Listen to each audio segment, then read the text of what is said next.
For now, let's focus on what has come out, and that's Infosys results. We have Trip Chaudhary as well, but before that, I would want to go to Deepak Shenoy. He got the number bang on. Deepak, is it the Bangalore Connect or whatever? But pretty impressive. Are you impressed now with the 3,400 delivery? And therefore, what does it do to the stock? Because it's already up 3.5 or 4%. 3.5-4% would be ordinary, as I said. 5.5% is where you would start saying, "Oh, good job." But 3,400 is now finally we've seen a double-digit growth in profits after a really long time. I hope this is the return of Infosys back into that kind of territory. We're talking of a company that used to do 30% year-on-year profit growth almost every quarter, and now they've been doing sub 5% for the last few. So I'm glad to see this has happened. I don't know where the stock will go. As I said, a lot of expectations already built into the stock. And like you also said, the fine print matters. Where have they gone?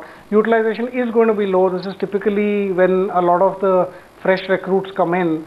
So I don't expect that number to be significant. But overall, we'll see their product mix and how their clients have changed. That might give us an indication. The bottom line numbers are good. It's official. The CFO Rajiv Bansal has informed its intention to resign, and I am surprised because Rajiv has been part of the core team. He has been part of the team which, in a sense, has restructured Infosys, and the resignation honestly is like bolt out of the blue because he was not part of the original core team.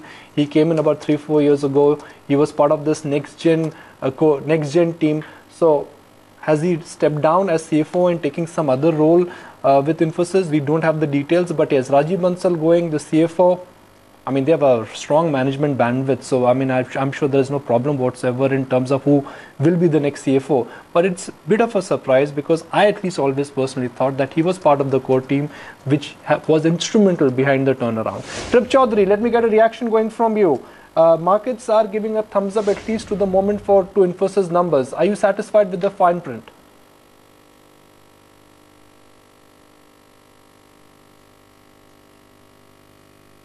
Sarabjit, anything in the fine print which excites you or which disappoints you? Oh yeah, hi. Actually, the numbers are pretty higher than expectation, especially the top line number. Though on the margin front, I guess given the top line, there should have been better than expected margin expansion happening. But I guess need to see whether how much is driven by volume and how much is pricing. And I guess prima facie it looks like more of a pricing power playing out because but nonetheless the positive part is 6% Q-on-Q growth and a bit disappointment is margins. I think my calculations show around 26% EBIT margins, which given the top line kind of a growth that has come in should have been higher. So I need to look into details as to why that has happened. Pankaj Sharma as well is online with us. And Pankaj, 3,400 crore rupee on the PAT. What is your own sense of how you would read into the numbers? Actually, Pankaj, I'll add to that. I think the constant currency growth guidance is 10 to 12%. So comment on both these numbers, Pankaj. No, okay. Let me get to Deepak on that. Deepak. The guidance, I believe, if I'm not wrong, 10 to 12% constant currency terms for FY16. So they've, I believe, stuck to it. FY16 sales growth, 13 to 15% in rupee terms. Okay, that's not. That's not very different from what it was earlier. I guess they're kind of playing it. Typically, Infy used to, the old Infy used to play it very conservative, and I'm hoping that these will be beat. Honestly. In a situation where you're used to 30%, 20% growth, the 10 to 12% sounds really, really small. But on a constant currency basis, in the times of extreme volatility, it may just provide some kind of a stable approach. Not very enthused by that. I think they should be more aggressive. Now, the volume growth for Infosys is coming back, but they've still decided to stay conservative as they've not changed their constant currency guidance for full year. How would you read into what they've delivered versus what they are maintaining? Was that for me? That's for no, Deepak, that's for Pankaj.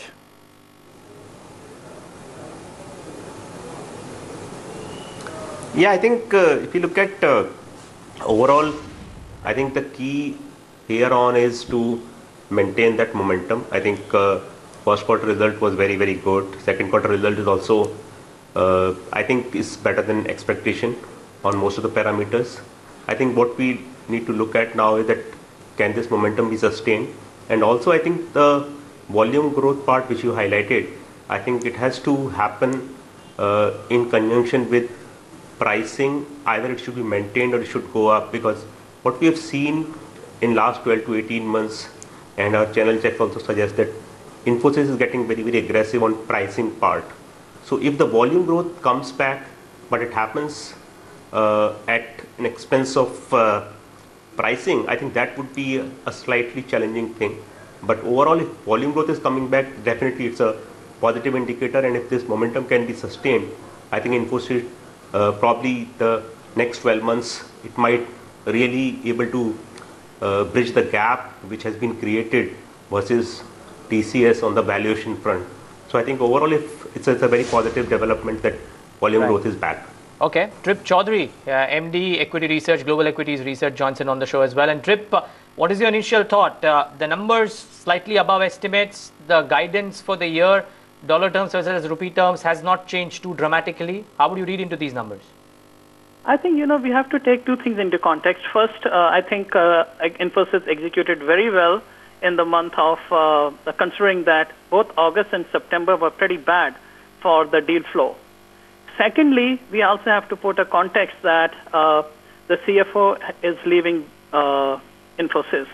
That doesn't bode well, especially considering that Infosys has, in a way, executed reasonably well in a very tough backdrop. So whenever you have CFO leaving, it is an orange flag. So whatever numbers you can discuss and you can sing and dance around it means nothing. Why is CFO leaving? That's the biggest problem that I see with the company. I'm just going to read out what the management has said, and I'm going to start off first with Rajiv Bansal's comment, considering he's the one who has stepped down as well. He says our relentless focus on operational efficiencies has resulted in increase in operating margins despite higher variable payouts. He says the significant impact of currency volatility was effectively mitigated by our proactive hedging program. That's the word coming in from the outgoing CFO. Yeah, but I think the reason why the stock is down right now, 1.5%, is because on the dollar terms, they have cut the FY16 sales growth. So on the rupee terms, it's okay. But dollar terms, from the previous 7.2 to 9.2, it's come down to 6.4 to 8.4. Trip, how would you read into this? I mean, obviously the currency probably leading to this, but a guidance cut on the dollar terms from Infosys.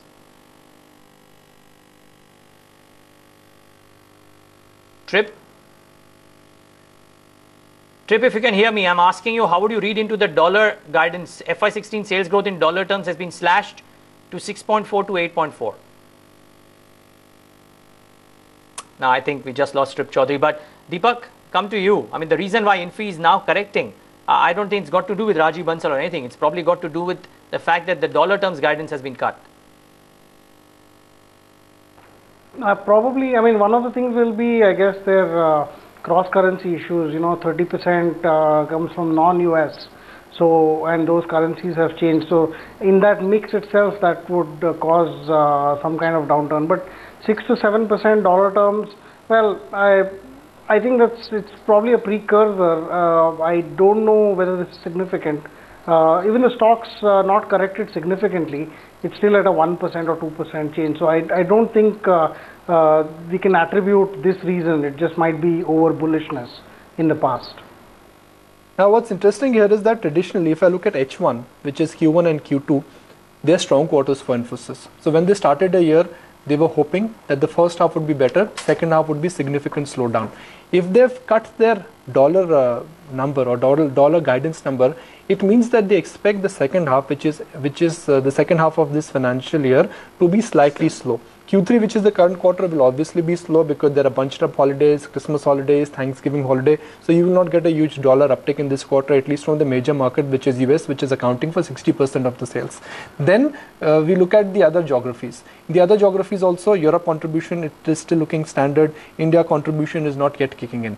Also bear in mind that Infosys in this year has appreciated by about 20%. It has been a ranked outperformer. On Friday, traders and HNI and positional traders, they bought into the Infosys stock with the assumption that they will get a clean exit post numbers. So a bit of profit booking is round the corner. Are Infosys Q2 numbers as great as what the Q1 numbers were? Of course not. Have they changed their full year constant currency guidance? No. Are they optimistic? Yes. But is the transition going to be very, very smooth? I don't think so. Now that's a quote coming from Vishal Sikka. At Infosys, we are taking steps towards becoming such as services organization, and I am encouraged by our progress. While results in any one quarter are transitory, snapshots of a long journey is what we see is our focus. He's saying he's experiencing a once-in-a-generation opportunity for a services company to help businesses maximize their potential with technology, from artificial intelligence, helping to simplify and enabling existing landscapes as well as build intelligent systems that help us solve our most complex emerging problems. So he's yet again focusing on AI, and he's saying that at Infi they are taking steps towards becoming such a services organization, that he's encouraged by the progress. While results in any one quarter are transitory snapshots of a long journey, he says we do see our focused execution along our strategy starting to produce encouraging results for our clients, shareholders and Infoscions as well. Okay, the volume growth number is on. Yeah, 3.6%. So a couple of misses, right? Dollar guidance for the year and revenue growth, and this means, Nikunj, as you were saying, that the second half continues to remain subdued for Infosys for the last 3 quarters. So to put it simply, Q2 is not as great as what Q1 was. That's one. So markets always look at sequential change, right, how things are moving. Yes. Historically, Q2, which is the quarter gone by, is a great quarter for Infosys. That has not translated into real numbers. Also, there was a currency tailwind in the quarter gone by. That has not really translated into a huge degree of margin expansion. Right. Frankly, what Vishal Sikka is trying to say is that, look, we are on a journey right now, and the journey will take time.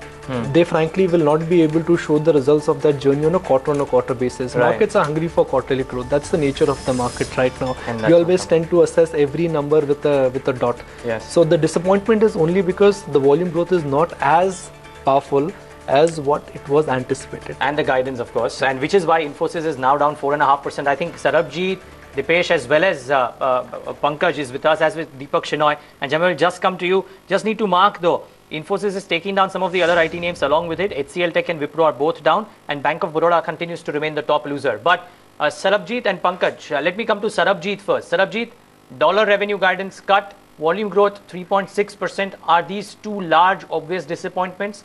And what would that mean for the stock? See, I wouldn't say that's a disappointment. You have to look at it from the perspective that these IT companies are running on a huge pace.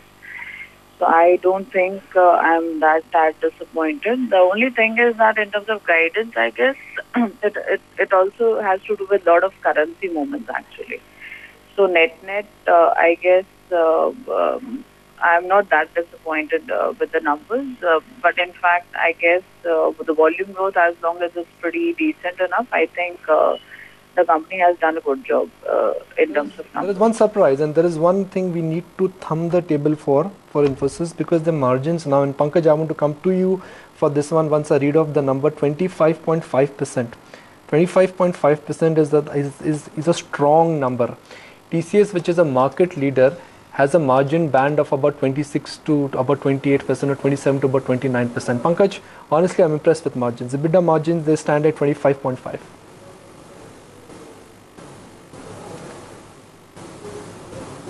See, I think this was the case in the first quarter as well, because if you look at even the first quarter, it had happened that the growth in top line was very, very good, but the cost items were increasing at a higher rate, and that's why the margin got impacted.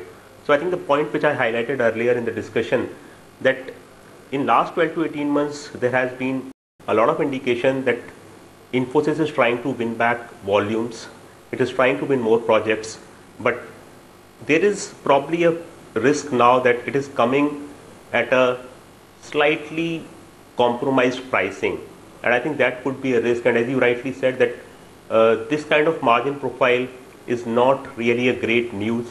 And if the same trend continues and you might see a little bit more decline in margins, I think that could be a challenge, that could be a problem, because ultimately if the volumes are coming back but they are not coming at the pricing they should be at, I think it should be a problem for them. I'm just going to recap the numbers, quite a few parameters that you need to focus in on. A, the fact that both the revenue and the net profit has come in higher than the street estimates. More importantly, Infy has maintained their constant currency FY16 guidance at 10 to 12%. They've lowered the dollar revenue FY16 guidance to now 6.4 to 8.4%. Earlier, remember, 7.2 to 9.2% is what they had set out. So clearly there is a cross-currency impact, although it is in line with expectations, and the volume growth has come in at 3.66%.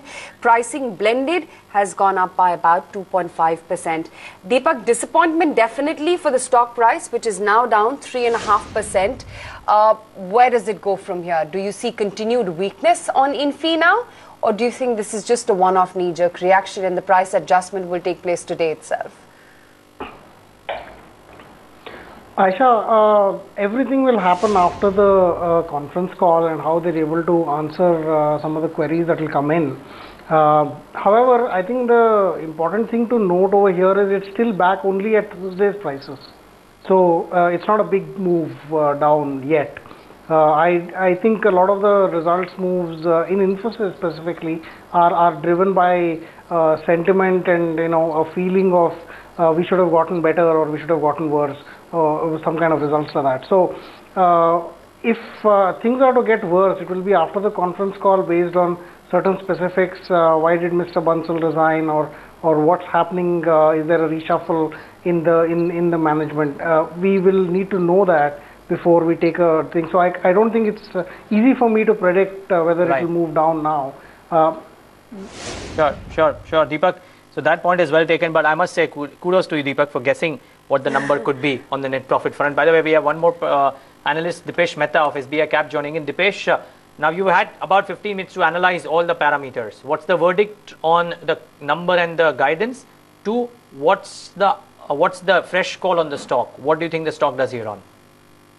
Yeah, so numbers for Q2 performance, I think performance for the Q2 is better than what we expected. We are disappointed with the guidance what they did. Despite outperformance in Q2, I think guidance suggests negative to muted performance in remaining 2 quarters of the year. So that's what we need to understand from management, whether any specific reason which they have factored into the guidance. Pankaj, give me the biggest hit for Infosys for the quarter gone by, and Pankaj, the biggest miss for Infosys for the quarter gone by.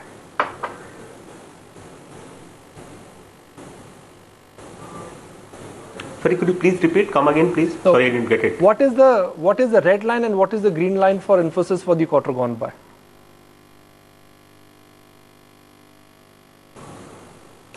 Okay, I think if you look at, of course, if you look at the two very important parameters, one is on the utilization. I think it's still showing a good trend, because if you look at excluding trainees, the utilization has increased. I think it's a very, very important parameter, because if you look at any IT company, I think the utilization improving on a sequential basis, I think it should be a good thing, and Infosys is doing well on that. Also, I think slight red flag apart from all these things which we have discussed. Of course, the biggest negative was decline in guidance and lowering the guidance in from 7.2 to 9.2% to 6.4. So I think this is something which is a negative, but apart from it, also attrition has increased in this quarter. Of course, it's not at very alarming level, but we were expecting that after first quarter, brilliant performance on that parameter, 2Q should sustain that trend and sustain that momentum. And I think one very important thing which is happening across the sector is that there is a lot of challenge which IT companies would face now onwards, because in last 7 to 8 years, if you look at most of these companies had an option not to increase the fresher salary, give very not very significant hikes. But now these startups and a lot of these e-commerce companies, they are going to attract talent. And if attrition is something which companies are not able to manage, and it's just not just true with Infosys, but it's true with all other IT companies as well. If they are not going to manage the attrition, I think it would be a challenge both in terms of utilization levels, because if you look at including trainees, utilization level has down, while excluding trainees, it has gone up. So this is something which is going to be a very important challenge for IT companies in general, that how do they manage the talent and how they are able to attract it without increasing the salaries significantly. So I think green issue is that you have good numbers, you have good utilization. Red is that guidance has been lowered and attrition is again up. Infy, by the way, now down 3%. More importantly, the CNX IT index is down nearly 400 points from the day's highs. Clearly, Infy is the top loser on the Nifty as well as the CNX IT index. All large cap IT stocks have fallen after Infy cut its guidance. Important to take cognizance of what the dealing room mood is like on Infy and the markets post the Infy numbers. Ajay is in conversation with Nirav Sheth. Let's go across to him and get a pulse. Ajay? Hi Aisha, well we are right here at the institutional dealing room of Edelweiss, and I have with me Nirav Sheth joining us on the show. Nirav, let's start our discussion by talking on how the market has received Infosys number versus the expectations. The stock was in pre-market showing 4% higher, but right now is 3% lower. Well, couple of things. Everything that I've looked at, the numbers so far leads me to believe that they're very strong set of numbers. There has been a revenue bid, there has been a margin bid. I think probably the market is slightly spooked that they have cut the dollar revenue guidance, which I think is more about how dollar has behaved in terms of its appreciation, not much to do in terms of the underlying business dynamics. I would argue that when everything is done and dusted, the stock should recover. That is my view. And this is a very, very quick glance at the numbers. I'm not going through the details of it so far. Sure. But Nirav, you know, Infosys, which has almost 9% weight on the index now, in the past couple of weeks and months, have again started, determine how the market or the key index goes. Do you think that the stock will regain its importance at least going forward? Well, it will regain the importance. I am assuming that the earnings recover, and that has been our basic hypothesis that we've identified what is going wrong with Infosys, and I think a lot of things are getting corrected. I would argue that the CEO has got the strategy right. The long-term vision is fairly dynamic. I would argue that we'll see a lot of inorganic opportunities happening in Infosys, and I think that is going to take the markets higher and Infosys. Let's shift focus and talk about your strategy report. You also, really researched a whole lot of corrections, and we are at least in the midst of one. We have recovered from the recent lows. What stage do you think Indian markets are right now? It's very surprising. I'll just take you in terms of what we've done, right? I think this is precisely what we wanted to answer, that, if we are amidst a correction, is it a deep correction or are we done and dusted? Frankly, I think one of the very surprising to us was that there has not been a single correction in Indian markets in the last 2 decades which doesn't have its genesis in the global macro, right? So we may keep on arguing about, how important are the local conditions, but all corrections are driven by what happens to the global risk of trade. Now, 2 things. I think that, and again, there are 2 types of corrections that we have looked at, right? So you got what we call liquidity scare corrections, or we call them GLS, and then there are liquidity crisis corrections, what we call them GLC. Curiously, they are driven by underlying dynamics of US bond yields move.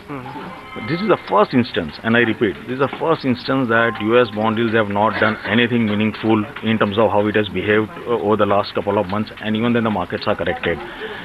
Our view is that we've sort of averted a global crisis, and I think that assuming that there are no policy mistakes, I think the correction is by and large done with. Okay, that's the word coming in on Infy, which by the way is down 3.5%, and most of the brokerages seem to be indicating that the CFO resignation is a big drag, and it's the conference call where one would like to understand the rationale behind this move, besides of course the guidance being lowered. But Sarabji, Deepak as well as Pankaj, thank all 3 of you for taking the time out and analysing Infy numbers with us. Thanks. Okay, that's the word on Infy. Let's take cognizance of what the market is up to. Haven't done that in a while. Been just focused on what Infy has been up to, and clearly you're seeing the